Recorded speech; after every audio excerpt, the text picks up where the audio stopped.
அனைவருக்கும் வணக்கம். நாம ஜியோகிராஃபி சீரிஸ் பார்த்துட்டு இருக்கோம். இந்த கிளாஸில் நாம origin and evolution of earth, அதாவது பூமியானது எப்படி உருவாச்சு அப்படிங்கிறது குறித்து தான் இந்த கிளாஸில் நம்ம பார்க்க போகிறோம். ஸோ இந்த யூனிவர்ஸ் எப்படி உருவாச்சு, அதன் பிறகு இந்த பூமி எப்படி உருவானது, அது பிறகு நிலவு எப்படி உருவானது, ஸோ அதோடைய டைம் லைன் என்ன, இதெல்லாம் தான் இந்த கிளாஸில் நம்ம பார்க்க போகிறோம். சரி, ஆரிஜின் ஆஃப் யூனிவர்ஸ், இந்த யூனிவர்ஸ் எப்படி உருவாச்சு அதுக்கு ஒரு தியரி சொல்கிறாங்க. அதுக்கு பேர் தான் பிக் பேங் தியரி அப்படின்னு சொல்கிறாங்க. இந்த பிக் பேங் தியரி என்ன அப்படின்னா, இதை மோஸ்ட் அக்செப்டட் தியரின்னு சொல்கிறாங்க. இந்த யூனிவர்ஸ் ஆனது எப்படி ஆரிஜின் ஆச்சு அப்படிங்கிற அந்த தியரி இருக்குது இல்லையா, ஸோ அந்த தியரியில் மோஸ்ட்டாக எல்லாரும் அக்செப்ட் பண்ணக்கூடிய தியரி தான் பிக் பேங் தியரின்னு சொல்கிறாங்க. ஸோ இது என்ன சொல்லுது, இந்த யூனிவர்ஸ் ஆனது கிட்டத்தட்ட 13.8 பில்லியன் இயர்ஸுக்கு முன்னாடி உருவானது அப்படின்ற மாதிரி சொல்கிறாங்க. சரி, அந்த தியரி என்ன சொல்லுது, ஒரு மேசிவான எக்ஸ்ப்ளோஷனுங்க. இந்த யூனிவர்ஸ் அப்படிங்கிறது ஒரு சிங்கிள் பாயிண்டாக தான் இருந்தது, ஒரு சிங்குலாரிட்டியாக தான் இருந்தது. ஸோ பாருங்கள், இதில் காட்டுறாங்க பாருங்கள். ஸோ ஒரு சிங்குலாரிட்டியாக இருந்தது, ஒரு சின்ன ஒரு பொருளாக இருந்தது.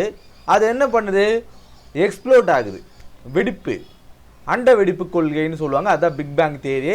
ஸோ இந்த ஒரு மேசிவ் எக்ஸ்ப்ளோஷன்னால என்ன ஆகுதுன்னா, ஸ்பேஸ், மேட்டர், எனர்ஜி, இது எல்லாமே என்ன ஆகுது, அந்த நேரத்தில் தான் உருவாகுது. ஸோ ஒரு மேசிவ் எக்ஸ்ப்ளோஷன் காரணமாக ஒரு சிங்குலாரிட்டி என்ன ஆகுது, எக்ஸ்பேண்ட் ஆகுது, ஸ்பேஸ், மேட்டர் அண்ட் எனர்ஜி.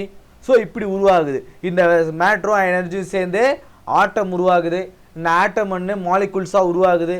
இந்த மாலிகுல்ஸ் என்ன ஆகுது, ஆர்கானிசமாக உருவாகுது. இந்த ஆர்கானிசம் என்ன ஆகுது, ஹியூமன்ஸாக நம்ம உருவாகிறோம். ஸோ இதான் இந்த பிக் பேங் தியரியானது சொல்லுது. ஸோ இதில் என்ன இந்த பிக் பேங் தியரியில் வேற ஒரு விஷயம் சொல்கிறாங்க, இந்த யூனிவர்ஸ் ஆனது ஸ்டில் எக்ஸ்பேண்டிங்னு சொல்கிறாங்க. இது இன்னுமே எக்ஸ்பேண்ட் ஆகிட்டே தான் இருக்கு. நம்ம முன்னாடியே பார்த்துருப்போம், நம்ம இந்த கான்டினென்டல் ட்ரிஃப்ட் தியரியில் சொல்லியிருப்பாங்க, இங்கே இருக்கக்கூடிய கான்டினென்ட் ஆனது இன்னுமே ட்ரிஃப்ட் ஆகிட்டே தான் இருக்குது அப்படின்ற மாதிரி சொல்லுவாங்க இல்லையா. ஸோ அதே போல தான் இந்த பிக் பேங் தியரியிலுமே இந்த யூனிவர்ஸ் ஆனது இன்னுமே எக்ஸ்பேண்ட் ஆகிட்டு தான் இருக்குது அப்படின்னு சொல்கிறாங்க. இது பிக் பேங் தியரி. அடுத்தது, இப்போ யூனிவர்ஸ் எப்படி உருவாச்சு அப்படிங்கிறது நம்ம பார்த்துட்டோம். அடுத்து இந்த சோலார் சிஸ்டம் எப்படி உருவாச்சு, இந்த சூரிய குடும்பம் எப்படி உருவாச்சு அப்படின்னு பார்க்கும்போது அதுக்கு ஒரு தியரி சொல்கிறாங்க, நெபுலர் ஹைப்போதீசிஸ் அப்படின்றாங்க. இந்த நெபுலர் ஹைப்போதீசிஸை யார் ப்ரொபோஸ் பண்ணாங்க, இமானுவேல் கண்ட் அப்படிங்கிறவர் தான் இந்த நெபுலர், இந்த சோலார் சிஸ்டம் எப்படி உருவாச்சு அப்படிங்கிற அந்த ஆரிஜின் தியரி சொல்கிறாரு. அதன் பிறகு லெப்லேஸ் அப்படிங்கிறவர் இதை மாடிஃபை பண்ணார். ஸோ இவங்களுடைய கூற்றுப்படி இந்த சோலார் சிஸ்டம் எப்படி உருவாச்சு அப்படின்னு பார்க்கும்போது அரௌண்ட் 4.6 பில்லியன் இயர்ஸுக்கு முன்னாடி உருவானதா அப்படின்னு சொல்கிறாங்க. ஸோ சோலார் நெபுலா அப்படிங்கிறது nothing but giant cloud of gas and dust. So முன்னாடி ஒரு சிங்குலாரிட்டியாக இருந்தது, ஒரு மேசிவ் எக்ஸ்ப்ளோஷனாக உருவாச்சுன்னு சொல்லணும் இல்லையா. ஸோ அதனால தான் ஸ்பேஸ் உருவாகிருக்கும், அதனால தான் இந்த மேட்டர் உருவாகிருக்கும், எனர்ஜி உருவாகிருக்கும். ஸோ அந்த நேரத்தில் ஒரு சோலார் நெபுலா அப்படிங்கிற அது ஒரு சம்திங், அது ஒரு மேட்டர், அது என்ன ஆகுது, அது கேஸ் அண்ட் டஸ்ட்டு, அதில் ஒரு கிளவுட் ஃபார்மேஷனாக இருக்குது. அது என்ன ஆகுதுன்னா, அது ஒரு கொலாப்ஸ் ஆகுது. அதுக்குள்ளே ஒரு கிராவிட்டி இருக்குமா, அதுக்குள்ளே ஒரு ஈர்ப்பு விசை இருக்குமா. ஸோ அந்த ஈர்ப்பு விசையின் காரணமாக அது கொலாப்ஸ் ஆகுது. ஸோ அந்த கொலாப்ஸ் ஆகுதுன்னு காரணமாக அதோடைய சென்ட்ரல் மாஸாக சன்னு உருவாகுது. அதன் பிறகு அதை சுற்றி இருக்கக்கூடிய மெட்டீரியல்ஸ் என்ன ஆகுது, பிளான்ஸாகவும் மூன்ஸாகவும் ஆஸ்ட்ராய்ட்ஸாகவும் உருவாகுது. இதுதான் இந்த நெபுலர் ஹைப்போதிசிஸ் சொல்லக்கூடிய தேரிங்க. அடுத்தது, இந்த இப்போ யூனிவர்ஸ் உருவாயிடுச்சு, இப்போ சோலார் சிஸ்டம் உருவாயிடுச்சு. அதன் பிறகு இந்த எர்த்து எப்படி எவல்யூஷன் ஆயிடுச்சு அப்படின்னு பார்க்கும்போது அதுக்கு சில ஸ்டேஜஸ் சொல்கிறாங்க. நிறைய பார்த்துருப்போம், ஸ்பேஸ், மேட்டர், எனர்ஜியாக இருந்தது. அதன் பிறகு எப்படி அது கொஞ்சம் கொஞ்சமாக ஆட்டம் ஆகி மாலிகுல்ஸ் ஆகி ஆர்கானிசம் ஆச்சு அப்படிங்கிற அந்த தியரியை சொல்லக்கூடியதுங்க. So accretion, the stages in evolution of earth. Accretion, small particles collided and stuck together to form a proto earth. என்ன சொல்கிறாங்க, சின்ன சின்ன பார்ட்டிகல்ஸ் என்ன ஆகுது, ஒன்றோட ஒன்று கொலைட் ஆகுதுங்க. ஸோ அப்படி கொலைட் ஆகும்போது ஒன்றோட ஒன்று ஆனது ஸ்டக் ஆகுது, ஒன்றோட ஒன்று மோதுது, ஒன்றோட ஒன்று மர்ஜ் ஆகுது. அதுக்கு பிறகு ஒரு ப்ரோட்டோ எர்த் உருவாகுதுங்க. இந்த ப்ரோட்டோ இதோ பாருங்க, இதில் காட்டுறாங்க பாருங்க, இதுதான் சின்ன சின்ன பார்ட்டிகல்ஸ் ஆனது ஒன்றோட ஒன்று கொலைட் ஆகுது, ஒரு ப்ரோட்டோ எர்த்தானது உருவாகுது. ஸோ இந்த ப்ரோட்டோ எர்த் உருவானதுக்கு பிறகு டிஃப்ரென்சியேஷன், என்ன டிஃப்ரென்சியேஷன், எர்த் மெட்டீரியல்ஸ் ஆனது செப்பரேட்டட் பை டென்சிட்டின்னு சொல்கிறாங்க. ஸோ சின்ன சின்ன பார்ட்டிகல்ஸ் ஒன்றா ஸ்ட்ரக் ஆகி அந்த புரோட்டோ எர்த்தானது உருவாகி இருக்கு. ஸோ அப்படி உருவாகும் போது அதோடைய டென்சிட்டி காரணமாக அது செப்பரேட் ஆகுது. நான் முன்னாடியே பார்த்துருப்போம் எர்த்தோட ஸ்ட்ரக்சரில் நம்ம ஆரம்ப காலகட்ட கிளாஸ்லேயே பார்த்துருப்போம். இந்த க்ரஸ்ட், இந்த கோர் இருக்கும், அது பிறகு வந்து க்ரஸ்ட் இருக்கும், அது பிறகு வந்து மேட்டல் உருவாகிருக்கும். ஸோ சாரி, ஆர்டர் மாற்றி சொல்லிட்டு பாருங்க. ஸோ கோர் இருக்கும், மேட்டல் இருக்கும், அது பிறகு வந்து க்ரஸ்ட் இருக்கும். ஸோ இப்படி ஸ்டெப் பை ஸ்டெப் ப்ரொசீஜராக இருக்கும்போது நம்ம முன்னாடியே பார்த்துருப்போம் சாலிடாக இருக்கும், அது பிறகு வந்து லிக்விடாக இருக்கும், அது பிறகு வந்து அவுட்டர் கோர் ஆனது லிக்விடாக இருக்கும், அது பிறகு வந்து சாலிடாக இருக்கும். இப்படி வந்து மாறி மாறி இதோடைய அந்த ஸ்ட்ரக்சர் வந்து மாறி இருக்குது இல்லையா. ஸோ இது போல் இந்த புரோட்டோயத்தில் இருக்கக்கூடிய ரொம்ப டென்சிட்டியாக இருக்கிறதுலாம் வந்து கோரில் வந்து செக்ரிகேட் ஆகுது. ரொம்ப லைட்டராக இருக்கக்கூடிய பொருட்களானது மேலே வந்து க்ரஸ்ட்டாக வந்து ஃபார்ம் ஆகுது. ஸோ சொல்கிறாங்க பாருங்கள், ஹெவி மெட்டீரியல்ஸ் லைக் அந்த அயன் ஆகட்டும், நிக்கல், இதெல்லாம் வந்து ஹெவி மெட்டீரியல்ஸ். அது என்ன ஆகுது, ஒரு கோரில் அதோடைய அடிப்பகுதியில் போய் செட்டில் ஆகுது. லைட்டர் மெட்டீரியல்ஸ் என்ன ஆகுது, அது வந்து க்ரஸ்ட்டாக வந்து மேலே இருக்கக்கூடிய பொருளாக வந்து அது ஃபார்ம் ஆகுது. அது பிறகு அவுட் கேசிங். இந்த அவுட் கேசிங் அப்படிங்கிறது வோல்கானிக் ஆக்டிவிட்டி மூலமாக. ஸோ முன்னாடியே பார்த்துருப்போம் இந்த எர்த்தானது ஒரு எரிமலை குழம்பாக தான் இருந்தது. அதில் பிறகு தான் கொஞ்சம் கொஞ்சமாக அது தனியாக ஆரம்பிச்சது இல்லையா. ஸோ அப்படி தனியாக இருக்கும்போது அந்த கோரில் இருக்கக்கூடிய அந்த மேட்டலில் இருக்கக்கூடிய அந்த வோல்கானிக் என்ன ஆகுது, எரப்ட் ஆகி வெளியே வரும்போது கூடவே நம்ம முன்னாடியே பார்த்துப்போம் வோல்கானிக் கிளாஸில். அதுக்கு தான் ஒவ்வொரு கிளாஸாக ஸ்டெப் பை ஸ்டெப்பாக பார்க்கணும் போது அதை நீங்கள் ஃபாலோ பண்ண முடியும். ஸோ அந்த வோல்கானிக் என்ன ஆகுது, ஆக்டிவிட்டி மூலமாக எரப்ட் ஆகி மேலே வரும்போது உள்ளக்கூடிய கேஸ் ஆகட்டும், டஸ்ட் ஆகட்டும், அதன் பிறகு மேக்மாவோட வெளியே வருமா.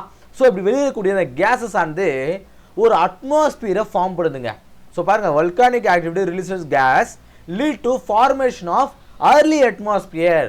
ஸோ அட்மாஸ்பியர் ஆனது ஒரு 3 ஸ்டேஜஸாக இருக்கும். அடுத்து நம்ம பார்க்க போகிறோம். ஸோ அந்த அட்மாஸ்பியர் அது உருவாகுது.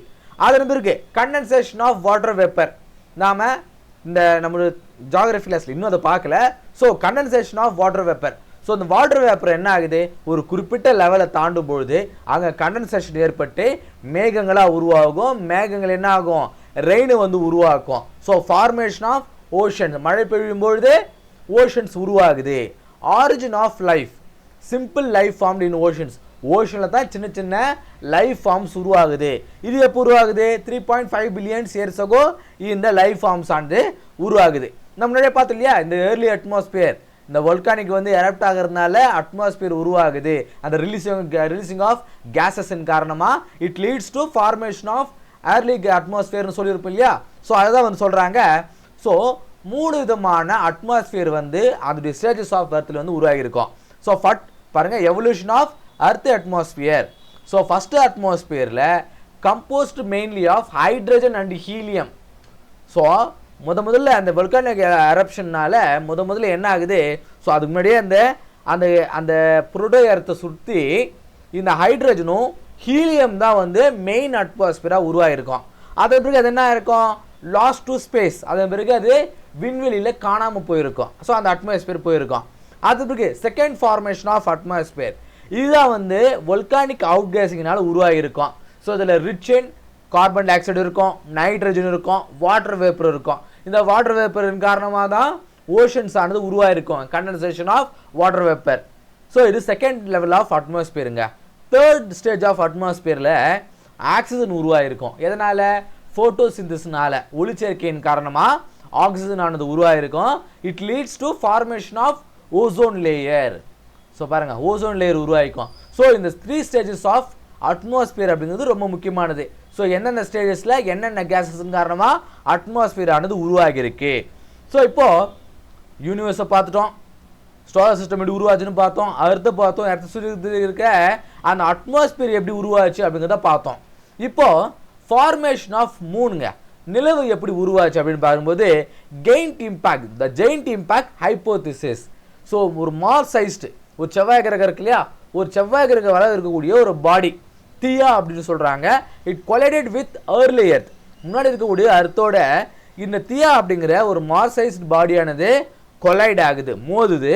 அதன் காரணமாக அந்த டெப்ரிஸ், ஸோ மோதும்போது சின்ன சின்ன துகள்கள், பெரிய பெரிய ஒரு துகள்களாக இருக்கு இல்லையா, ஸோ துகள்கள் சொல்கிற பெரிய பெரிய பாறைகள்லாம் வந்து அது செதறும் இல்லையா. அப்படி செதறும்போது அதுதான் வந்து அந்த கொலைடின் காரணமாக அந்த டெப்ரிஸ் ஆனது ejected into space form the moon அப்படின்னு சொல்கிறாங்க. ஸோ முன்னாடி எப்படி அந்த சின்ன சின்ன பார்ட்டிகல்ஸ் ஆனது collide and stuck to each other to form a proto எர்த்னு சொல்லணும் இல்லையா. ஸோ அதே போல் ஸோ இந்த மூணானது அந்த கொலேஷன் காரணமாக உருவானது. ஸோ ஃபார்மேஷன் ஆஃப் மூணு பார்த்துட்டோம். இப்போ டைம் லைனுங்க. ஸோ முன்னாடியே பார்த்துட்டோம் 1 by 1 யூனிவர்ஸ் எப்படி உருவாச்சு. So big bang theory, solar system formation, earth formation, moon formation, ocean form and life appears. So என்னென்ன அந்த டைம் பீரியட் கொடுத்துருக்காங்க பாருங்க. So 13.8 billion years ago big bang theory, 4.6 billion years ago solar system, earth formation 4.5 billion years ago. So பாருங்க, ஓஷன் உருவாகிறதுக்கு முன்னாடியே மூணானது உருவாகி இருக்கு. ஸோ இந்த மூணு உருவாகிறதுக்கு காரணமாக அந்த டைடானது உருவாகி இருக்கும். ஸோ இதெல்லாம் பாருங்க ஒன்னோட ஒன்று வந்து லிங்க் ஆனது. So ocean formation 4.0 billions ago, அது பிறகு life appears 3.5 billions years ago. சரிங்களா? இந்த கிளாஸில் யூனிவர்ஸ் எப்படி உருவாச்சு, சோலார் சிஸ்டம் எப்படி உருவாச்சு, அர்த் எப்படி உருவாச்சு அப்படிங்கிறத பார்த்தோம் இல்லையா? இப்போ ப்ராக்டிஸ் கொஸ்டினுங்க. Which of the following gases was not present in the early, அதாவது second atmosphere of the earth. நம்ம 3 ஸ்டேஜஸ் ஆஃப் அட்மாஸ்பியரில் உருவாயிருக்கு இல்லையா? அதில் செகண்ட் ஸ்டேஜ் ஆஃப் அட்மாஸ்பியரில் அந்த அட்மாஸ்பியரில் இருக்கக்கூடிய கேஸஸில் எது இதில் ப்ரெசென்ட் ஆகலை? ஒரு 3 விதமான கேஸஸ் நம்ம பார்த்துருப்போம். அந்த கேஸில் கீழே இருக்கக்கூடியதில் எது வந்து இல்லை கேட்குறாங்க. Option A carbon dioxide, option B nitrogen, option C water vapour, option D oxygen. So ரொம்ப ஈஸியான கொஷினுங்க. ஸோ இதுக்கான சரியான ஆன்சரை கீழே கமெண்ட்டில் சொல்லுங்கள். இந்த கிளாஸ் உங்களுக்கு யூஸ்ஃபுல்லாக இருந்திருக்கும் அப்படி நம்புகிறேன். அடுத்த கிளாஸ் சந்திப்போம். நன்றி.